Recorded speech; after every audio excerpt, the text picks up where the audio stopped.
Mac and cheese, everyone's favourite comfort food. I'm Sam, and today we're going on a little culinary adventure together. We're making a lighter version that's just as delightful as the classic. And yes, I can see those sceptical eyebrows out there, but trust me, I wouldn't mess with mac and cheese unless I knew it was going to make you smile. Ready to discover something wonderful? We've got semi-skim milk, which we're using instead of whole milk, so we've got a lower fat content. We're going to use panko breadcrumbs. You could also use fresh breadcrumbs. If you've got any stale bread, then that's perfect for this kind of use. We've got some spring onions. That's going to add some interest to the sauce and also give you some of your 5 a day. We've got a mixture of cheddar cheese. It's extra mature cheddar. If we're going to use stronger cheese, it means that we can use less cheese. Again, that's going to reduce the fat content. Along with some parmesan. We've got the classic macaroni pasta. And then we've got corn flour. We're not going to make a traditional roux sauce. We're going to use corn flour to thicken the sauce, which means we don't have to use butter, and that's going to reduce fat again. We've got mustard powder, just to add a kick of flavour. Some tomatoes, which we're going to use on the top to add a little bit of decoration. And also, again, we're putting in some of your 5 a day. We're going to add some chilli powder. You don't have to add chilli, but it just gives it a nice little kick. Some buttermilk, again for flavour, gives it a nice little zing. And then we've got a garlic clove as well.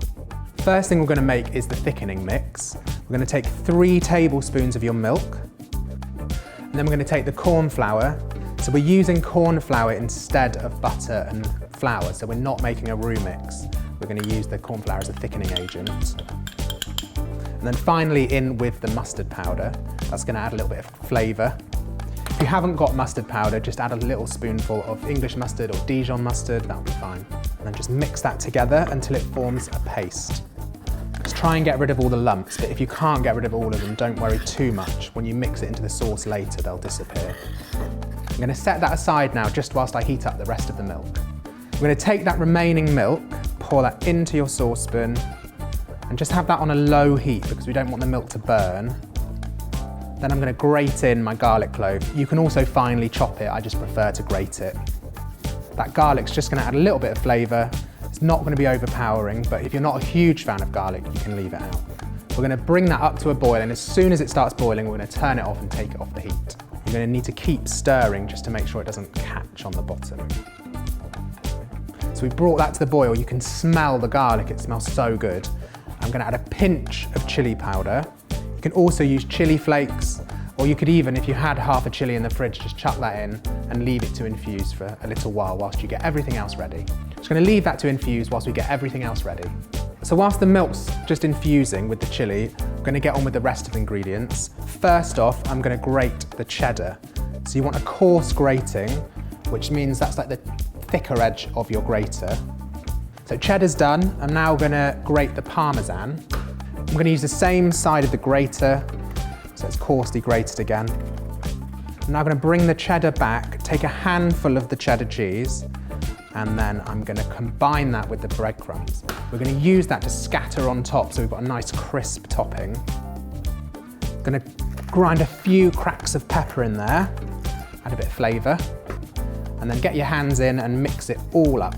I've used panko just because that's what I had in the cupboard, but also I really like the texture that it gives. It's a little bit crunchier. But if you've got fresh breadcrumbs, then you can use those. Or if you want to make your own breadcrumbs with some stale bread or any bread you've got, just chuck it in the food processor and give it a whiz. Next up, we're going to slice the tomatoes. I've got a mixture here of vine tomatoes and some cherry tomatoes as well. If tomatoes aren't in season, it'd be the perfect time to switch to frozen veg and use peas or sweet corn. And all you need to do is just stir them through the sauce. And then when you pop them in the oven, they'll cook through. Slice them into about ½ centimetre to 1 centimetre thick. Sometimes tomatoes can be quite tricky to cut through because of the skin, so just try and make sure you've got a nice sharp knife.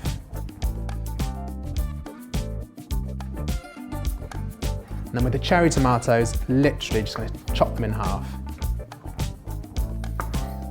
I've sliced them all up, so I'm now just going to transfer them into the bowl and then get them back out later when I decorate the top of the macaroni cheese. They look so good. I don't think there's anything better than tomatoes when they're in season. Right, finally, I'm going to prepare the spring onions. You don't need to take much of this off at all. You can pretty much use the whole thing. I'm just going to chop the very tip off, just to get rid of that grassy root at the top. Now they're all trimmed, I'm just going to finely slice them. You can do that quickly by just gathering them all together and then using your knife to just slice them through. That's all the prep done. I'm now going to heat the oven. That's 190 degrees, fan 170 or gas 5, and I'm going to get on with boiling the pasta.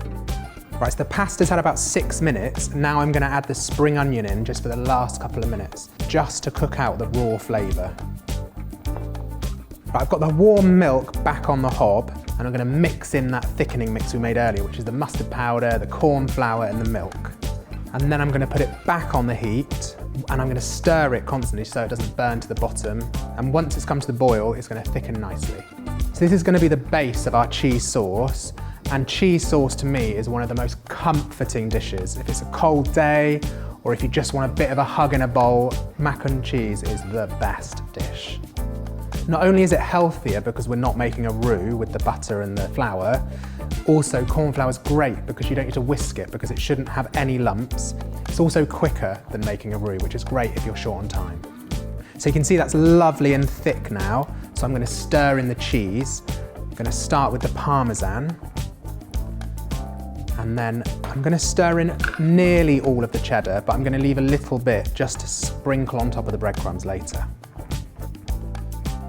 Give that a stir until the cheese is all melted in, and then I'm going to season it with a bit of pepper.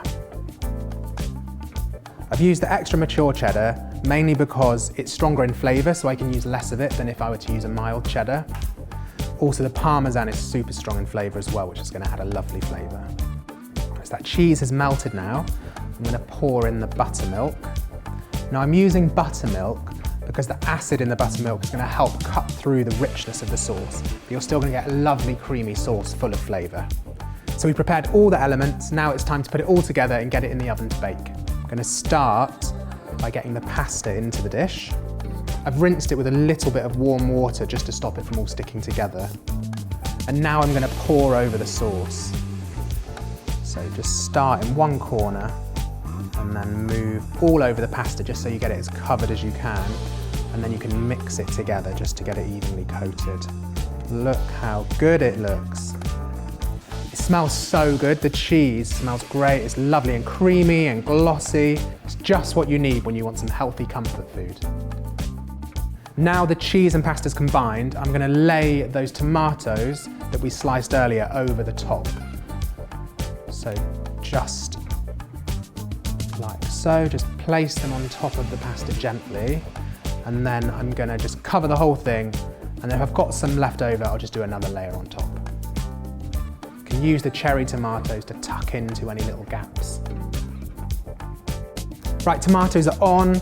I love how colourful the tomatoes look. Now I'm going to scatter over those cheesy breadcrumbs that we made earlier. And then to finish, I'm just going to scatter over the remaining cheddar that we've got. And there we've got it. That's going to go into the oven now for 15 minutes, just until it starts to bubble around the edges.